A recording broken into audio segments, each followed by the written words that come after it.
Қазақ радиосы.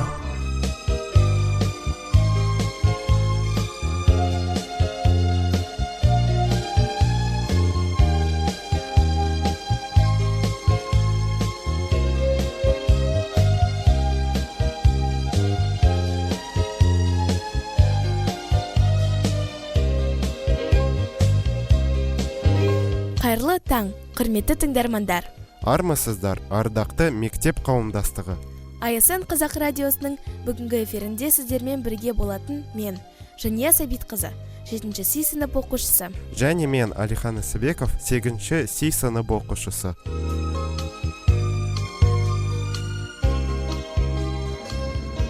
Әсемпаз болма әрнеге, өнерпаз болсан арқалан, сен де бір кірпіш дүниеге, кетігін тапта бар қалан. Қайрат пен ақыл жол табар, қашқанға да қуғанға, әділет шапқат кімде бар, сол жарасар туғанға. Бастапқы екеу соңғысыз, біте қалса қазаққа, алдын жалын, артын мұз, барар едің қай жаққа. Ақырын жүріп анық бас, еңбегін кетпес далаға, ұстаздық қылған жалықпас, үйретуден балаға.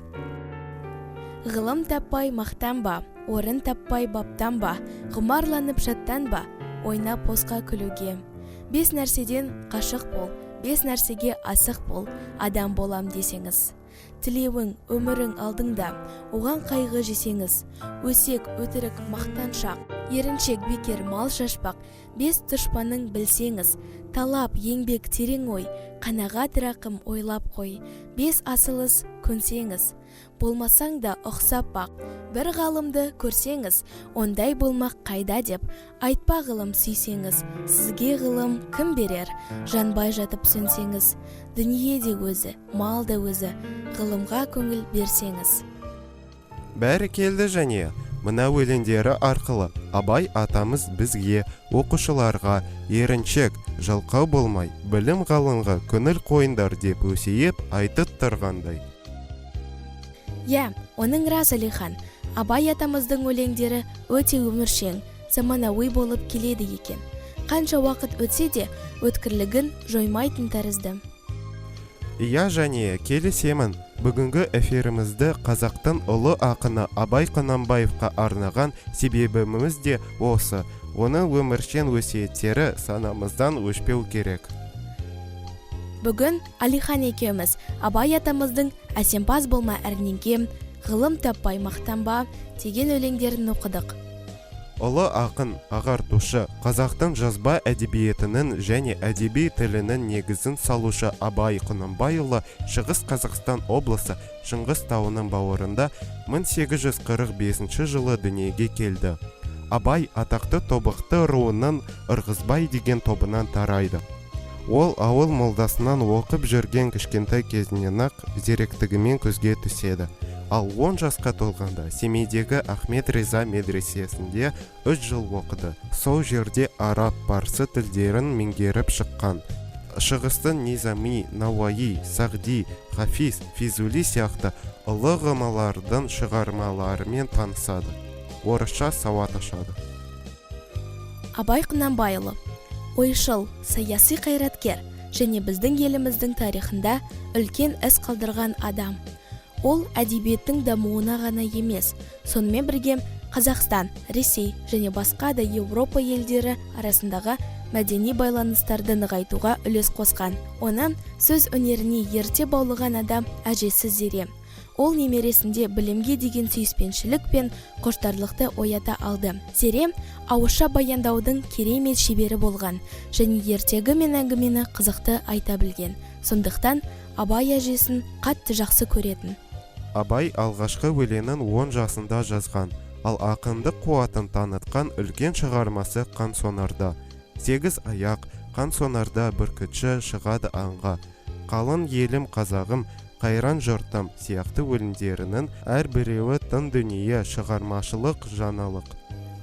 Адам болу мәселесі сонау тар қапас заманда дүниеге келген ұлы Абайды ерекше толғандырған. Міне сондықтан да ақынның ғылым білімге шығарған өлеңдері бүгінгі күнге дейін маңызын жоғалтқан емес. Жасымда ғылым бар деп ескермедім. Ғылым таппай мақтанба. Білімдіден шыққан сөз. Әсемпаз болма әрнеге. атты өлеңдерінің негізгі идеясы мен мақсаты ұрпақ тәрбиесіне арналғанын көреміз. Абай тек ақын емес, сонымен бірге сазгер. Абайдың музыкалық мұрасы қазақтың ұлттық өнері тарихында ерекше орын алады. Ақынның көзімнің қарасы, не іздейсің көңілім, айттың сәлем қаламқас, Татьянаның хаты сияқты әндері халық жүрегінен жылы орын алады. Алихан, білесің бе, біздің мектеп оқушылары да Абай атамыздың әнін жанды дауыста нақышына келтіріп орындай алады. Керемет, ендеше осы әнді тыңдармандарымызға ұсынайық. Эфиріміз аяқталуға жақындады. Назар қойып тыңдағандарыңызға көп рахмет.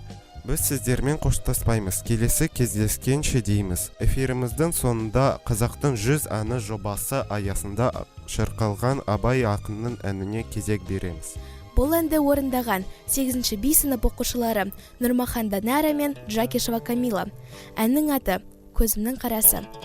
Осымен Аясан Қазақ радиосының кезекті эфирін аяқтаймыз. Ән тыңдайық. Келесі эфирге дейін аман болыңыздар.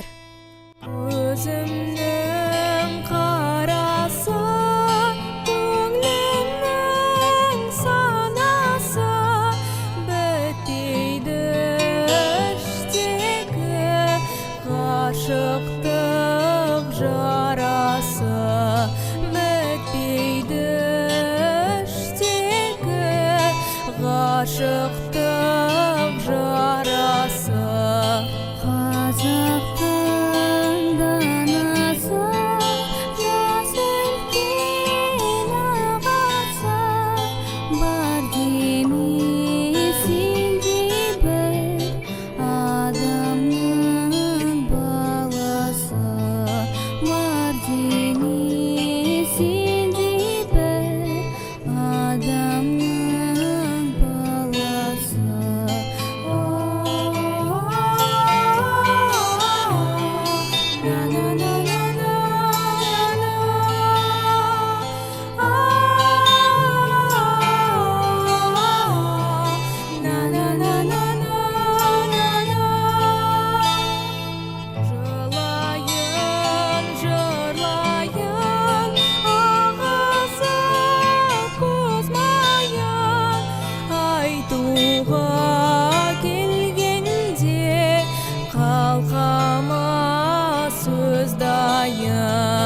Айтуға келгенде қалқама сөз дайын.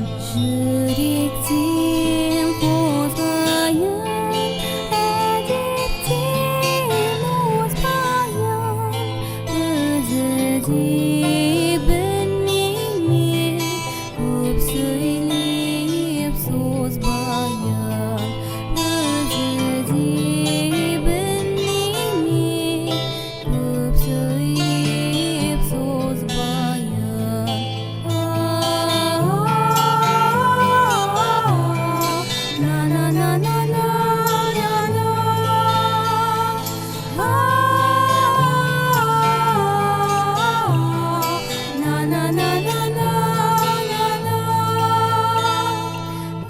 көзімнің қарасы, көңілімнің санасы, бітпейді іштегі ғашықтық жарасы, бітпейді іштегі